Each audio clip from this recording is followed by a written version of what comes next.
नमस्कार मित्रांनो, मी डॉक्टर प्रणिता. जेव्हा पुरुषांच्या स्वतःला आनंदी करण्याच्या सवयींबद्दल विषय निघतो तेव्हा समाजात सगळेच अगदी मोकळेपणाने बोलतात. पण जर हाच विषय महिलांचा असेल तर? एक महिला कोणाच्याही मदतीशिवाय स्वतःला कशी खुश करते हे तुम्हाला माहिती आहे का? आज आपण याच सिक्रेट पण खूप महत्त्वाच्या विषयावर सविस्तर चर्चा करणार आहोत. एक मुलगी कोणत्याही मुलाच्या मदतीशिवाय स्वतःला आनंदी कशी करते, म्हणजेच दुसऱ्या कोणासोबतही गुंतून न राहता ती स्वतःला कशी काय खुश ठेवते? ती स्वतःहून हे कसं करू शकते? ती हाताचा वापर करते की एखाद्या वस्तूची मदत घेते? हे कसं घडतं? तर आज आपण याचबद्दल सविस्तर जाणून घेणार आहोत. तर बघा, जेव्हा मुलीचा विषय येतो तेव्हा अनेक लोक यावर चुकीच्या कमेंट्स करतात, कारण सर्वांना माहीत आहे की मुलं हे करतात. ही तर अगदी साहजिक गोष्ट आहे आणि समाजानेही ती स्वीकारली आहे, होय ना? पण जर मुलींबद्दल बोलायचं झालं तर मुलीसुद्धा हे करतात, कारण त्यांच्याही काही इच्छा असतात. आता यात काय चूक आणि काय बरोबर हे दुसरं कोणीही ठरवू शकत नाही. तो व्यक्ती स्वतःच ठरवतो की आपल्या मर्यादा काय आहेत, मला काय करायचे आहे आणि काय नाही करायचे. तुमचं शरीर कशा प्रकारचे आहे ते या गोष्टींना साथ देतं की नाही, ठीक आहे? आणि कोणावरही कमेंट करण्यापूर्वी एकदा स्वतःकडे नक्की बघा की तुम्ही स्वतः कुठे उभे आहात. तर चला आता समजून घेऊया. अगदी साधी गोष्ट आहे. ती एक तर आपल्या हातांचा वापर करते, ठीक आहे? एका बोटाचा किंवा 2 बोटांचाही ती वापर करू शकते.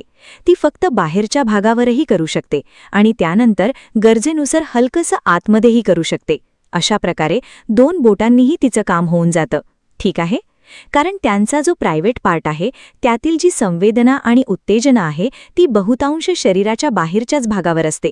त्यांचा जो पार्ट आहे त्याच्या बाहेरील भागावरच हे जास्त जाणवतं, ज्याला आपण अनेकदा क्लिटॉरिस म्हणून ओळखतो. तिथे सर्वात जास्त संवेदना असते. त्यामुळे बऱ्याच वेळा मुली फक्त तिथेच किंवा त्या आजूबाजूला बोटांच्या मदतीने उत्तेजना मिळवून खुश राहतात.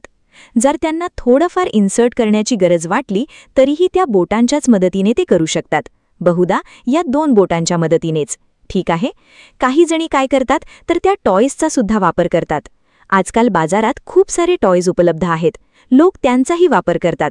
आता काही जणी अशाही असतात ज्या फक्त उशीचा किंवा एखाद्या मऊ पृष्ठभागाचा वापर करतात. तिथे ते आपला तो भाग घासून स्वतःला खुश करू शकतात, कारण त्यांच्या बाहेरील भागाला तिथे घासल्यामुळे आवश्यक ती उत्तेजना मिळून जाते. यातून त्यांना पूर्ण समाधान मिळतं. तर हा दुसरा मार्गही असतो आणि एक जो मी सांगितला तो टॉयजचा पर्यायही असू शकतो. तर अशा प्रकारे एक महिला स्वतःला खुश करत असते, ओके?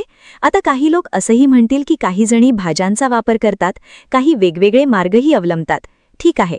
पण बाहेरची कोणतीही गोष्ट घेतली आणि तिचा वापर केला तर हे अजिबात योग्य नाही आणि मेडिकलदृष्ट्या हे सुचवले जात नाही. तुम्ही हे समजून घ्या की जर तुम्ही कोणत्याही भाजीचा वापर करत आहात किंवा अशा प्रकारची कोणतीही गोष्ट वापरत आहात तर हे स्वतः त्या महिलेसाठी खूपच धोकादायक आहे. कारण बघा, असं होऊ शकतं की त्या भाज्यांवर खूप सारे जंतुनाशके आणि केमिकल्स असू शकतात.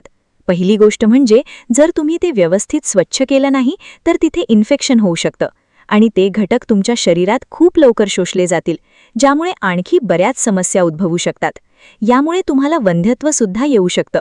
होय, ही अगदी खरी गोष्ट आहे. जर तुम्ही अशा प्रकारच्या कोणत्याही गोष्टी वापरत असाल तर वंध्यत्वाचे धोके खूप वाढतात, ठीक आहे? त्यामुळे तुम्ही या गोष्टींचा अजिबात वापर करू नका. दुसरी गोष्ट अशी की त्या भाज्या खूप कडक असतात. त्या तुमच्या शरीराच्या नाजूक रचनेनुसार बनलेल्या नाहीत. त्यामुळे तुम्ही असा कोणताही प्रयोग मुळीच करू नका, ठीक आहे? तर तुम्हाला आता समजलंच असेल की महिला स्वतःला कशा प्रकारे आनंदी ठेवतात. चला तर मग भेटूया पुढच्या व्हिडिओमध्ये. व्हिडिओ पाहिल्याबद्दल धन्यवाद. तुमची डॉक्टर प्रणिता. Good bye.